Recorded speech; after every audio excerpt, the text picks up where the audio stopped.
네, 송승우 교수님 그리고 이태규 평론가님 합류하셨습니다. 어서 오세요. 네, 어서 오십시오.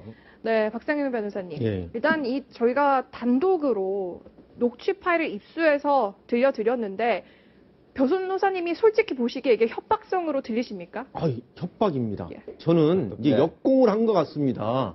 뭐냐면은 지금 경찰에서는 이 클라라가 오히려 이규태 회장을 성추행, 성희롱 사실이 없는데도 한 거다. 그래서 그 네. 아버지와 같이 협박죄로 오히려 기소 의견 송치했는데 그렇죠. 이 클라라 씨가 이건 말도 안 되는 거다라고 하면서 역공을 핀 게 이제 이거거든요. 네. 가만두지 않겠다. 내가 이렇게 힘 있는 사람이다. 내가 법도 공부했고 중앙정보부에도 있었고 내가 법을 실행하면서 얼마나 많은 계약도 했느냐. 그리고 나하고 싸우려 들면 내가 누구한테 지겠느냐라고 했습니다. 예. 그만큼 이규태 회장이 막강한 정보력과 힘을 갖고 있다는 거거든요. 이렇게 되면은 어떻게 되겠습니까? 클라라 입장에서는 예. 네. 당연히 공포심을 느끼겠죠. 문제는 뭐냐 하면은 왜 클라라 씨가 지금 이 시점에서 조금씩 이렇게 냈느냐 이겁니다. 이러한 그 증거 자료를 애초에 처음에 할 때 왜 이 증거 자료를 제출하지 않았느냐. 네. 처음에 이제 검찰 그렇죠. 예. 제가 볼 때는 이번에 이제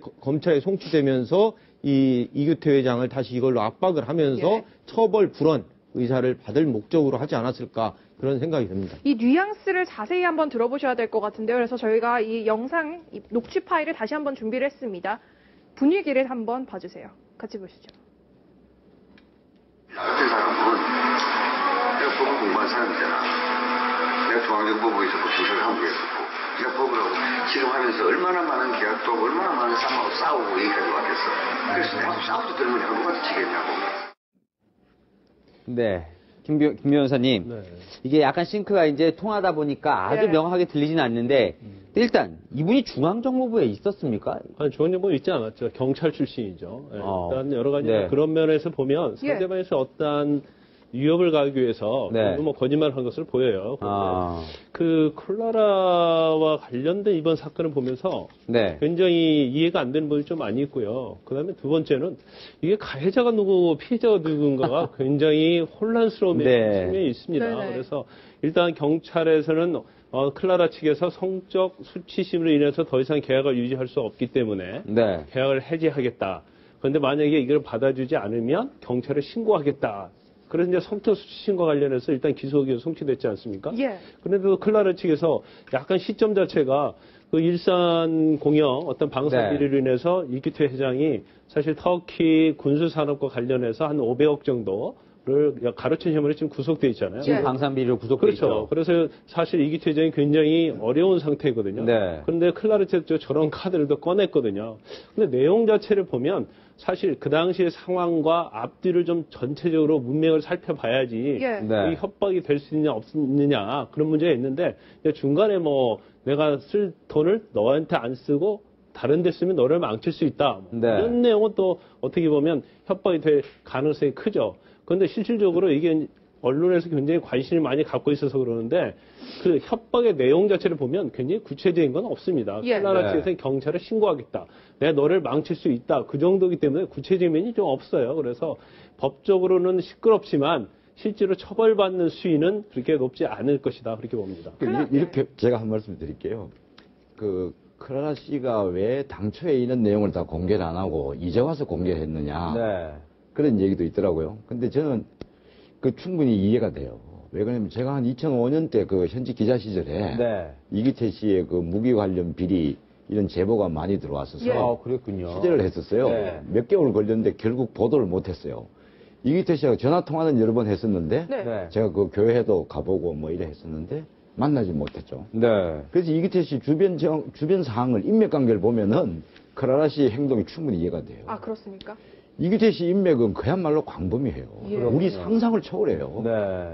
그리고 본인이 조금 전에도 말씀하신 뭐 중앙정보부에 있었다 그랬는데 중앙정보부에 있었던 건 아니죠. 그건 아니고. 네. 본인이 동국대학교 경찰행정학과를 졸업한 뒤에 예.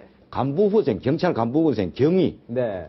이제 그 직급을 다는 그런 교육을 경찰종합학교에서 받고 경위로 인간이 돼서 부산에서 주로 많이 근무를 했어요. 예. 네.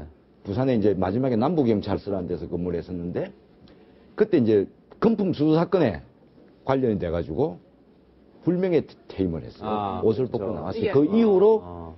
한 1, 2년 잠적을 해 있다가 네. 갑자기 나타나서 무기중개상이 된 거예요, 이제. 예. 그렇기 때문에 중앙정보부는 있지 않는데, 네.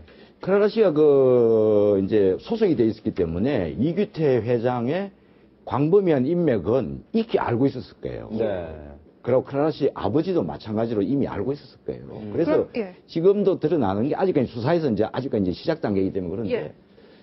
아마 검찰의 의지에 따라서 그 관계들이 충분히 드러날 거예요. 교수님, 저희가 녹취 파일을 하나를 더 준비했는데요. 네. 이번에는 이 이규태 회장이 다른 연예인의 사례를 들면서 얘기를 했습니다. 같이 들어보시죠, 먼저. 내가 다 냉정하게 다 계단 다 추적이가 다 차단했잖아. 차단해갖고 했잖아. 이 땡땡이라고 표시된 곳이 바로 연예인의 이름을 대면서 이렇게 얘기를 한 그렇죠, 겁니다. 그렇죠. 그런데 이 네. 계좌 추적을 얘기를 했는데 일반인이 계좌 추적을 다 할 수는 없을 테고 이게 충분히 가능하리라고 보세요. 제가 보기엔 이제 합법적으로는 안 하겠죠. 예. 합법적으로. 근데 이것도 사실 사실인지 아닌지는 그렇죠. 모르죠. 실제로 이제 그렇죠. 했는지 아닌지. 모르는데 능력은 네. 그 정도 할 수 있는 인맥을 가지고 있어요. 충분히. 내가 그만큼 영향력이 있다. 네. 너 까불지 마라 이러는 거거든요. 그러니까 어찌 보면은 오히려 이 클라라 씨가 이런 거물하게 이런 정관계 인맥이 많은 사람에게 뭐 계약 그 성추행 부분이 있어가지고 계약 유지할 수 없다. 네. 계약 해지하지 않으면 경찰에 신고하겠다.